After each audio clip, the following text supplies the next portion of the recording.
So what are the steps that we've covered so far? First step is find a teacher. First step is to find a teacher. Those of you who have the handout, it's the first verse, right? Let's go through the verses because we have kind of. This is a beautiful poem, by the way, very beautiful and very good to memorize this. You know, because then it's on the hard disk. Then you don't have to, like, on the way to the hospital, you don't have to say, could you stop at home so I could pick up the long rim that, you see, because you might not have time, so it'll be on the hard disk. The source of all my good is my kind Lama. Lama means guru. Guru, your teacher, spiritual teacher, your priest, your rabbi. All these words are the same kind of idea, right? Your spiritual guide, your shepherd. Right? That's in the Christian tradition, they talk about shepherd. Jesus is the shepherd of the sheep. Which means that, you know, he takes his crook and he says, go this way. Right? He like leads you, you know, sometimes, you know, forcefully. And teachers will do that. Because we're not only sheep, we're reluctant sheep. We're sheep that would just as soon, you know, jump off the cliff. You see? We're sheep that are like, you know, don't know what's good for us. And so that's the shepherd, that's the guru. The source of all my good is my kind Lama, my Lord. Bless me first to see that taking myself to him or her, doesn't matter, okay? Could be a woman, could be a man, could be a Tibetan, could be an American, could be a Canadian even. Yeah. Yeah. Could be ordained, could not be ordained. Doesn't matter, see? Your teacher will come in the form that you need your teacher to come. That will be the one that you will recognize. Okay? So keep your eye on. Because they're already there. They're already like, you know, kind of like, you know, you see me yet? You see me yet? And you go, I don't know, I don't have any teachers, I wonder, I don't know. The reason that you're not seeing your teacher probably is that you're not looking. You don't think you need a teacher. So you're not looking. So the first thing, the first thing that we need to do in order to even start the long rim is to recognize the need for guidance. Recognize the need for a teacher. And then when you recognize the need, then the teacher will show up. The teacher will eventually show up. And then the fun begins.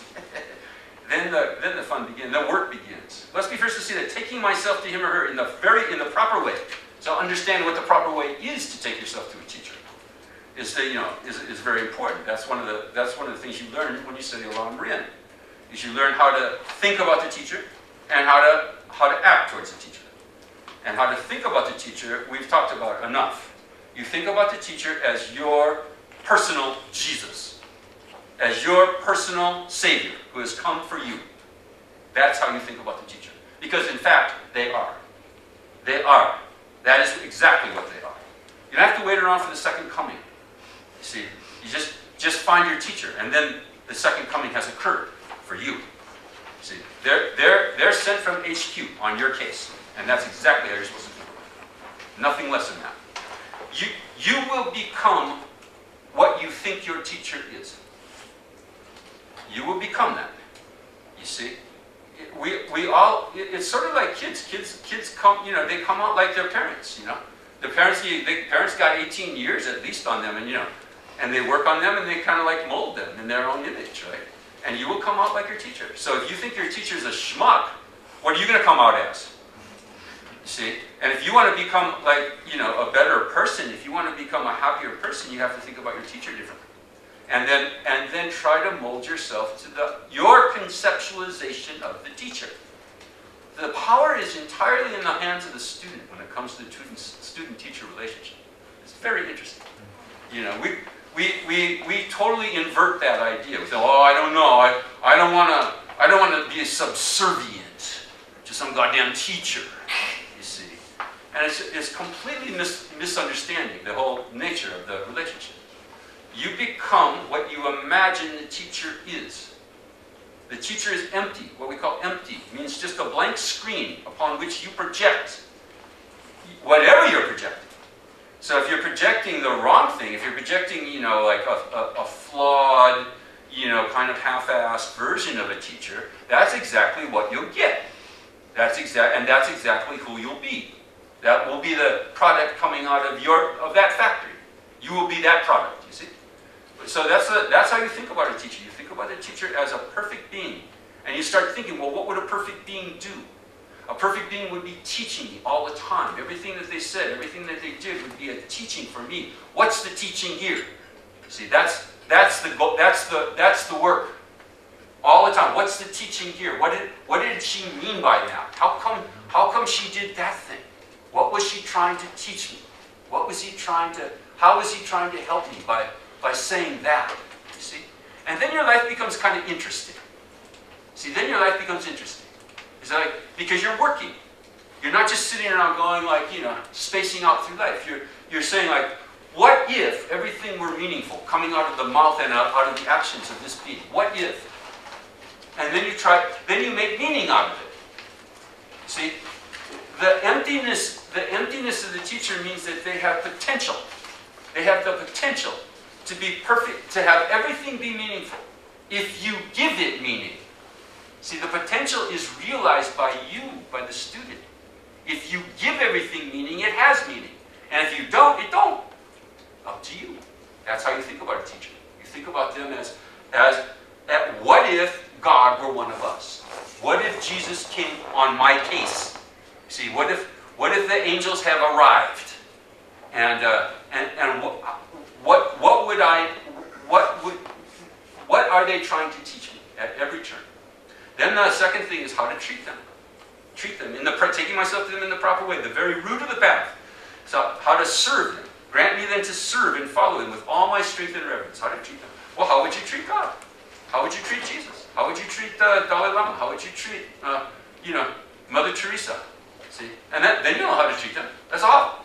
You don't have to study big long text. You don't have to study big long text to know how you would treat somebody that you regarded as the highest embodiment of the sacred.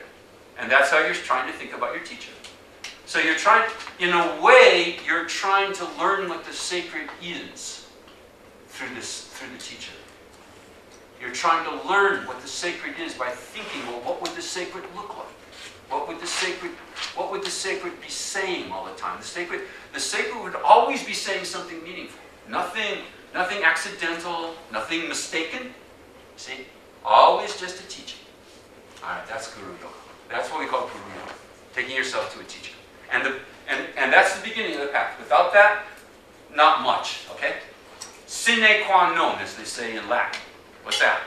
Without which, nothing else. You don't have a teacher, you're your own teacher then.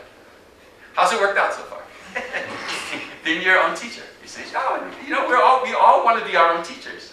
Especially in America. See, we got this like radical individualism as an ideology. Radical individualism. Nobody tells me, don't tread on me.